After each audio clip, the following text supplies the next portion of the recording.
kain-kain pala tayo ngayon guys. Kakatapos lang namin mag-aral. Ngayon kakainin natin bread pan. Masarap siya guys, tsaka sa pang umaga, masarap din siya ay hapunan. Masarap siya pag malamig. Diba? Meron akong ano dito. Mga ating pipino. Pipino siya. Diyan, no?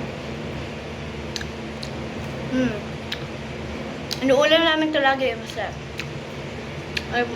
May minsan-minsan. Dito, masarap na.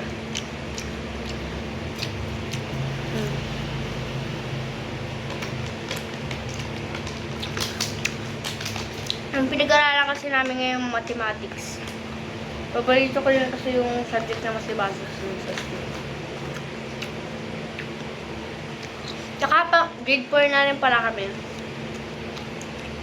Sabi ni mama, mag-ano daw kami ng lep-ed. Mag-tutor. Para makapasa daw siya ng bed. Tapos ito ka. Ito ang bibili sa kahit saan.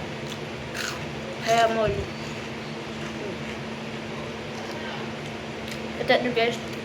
Crunchy siya, tsaka kapag nasa freezer, masarap. Kaya nga. At try na to guys. Bread pan. Pili na kayo. Ito. Hasukat na siya eh. Bread pan. Masarap siya. Hanggang dito na lang guys. Enjoy kayo sa mga araw-araw ng pagkain. Bye!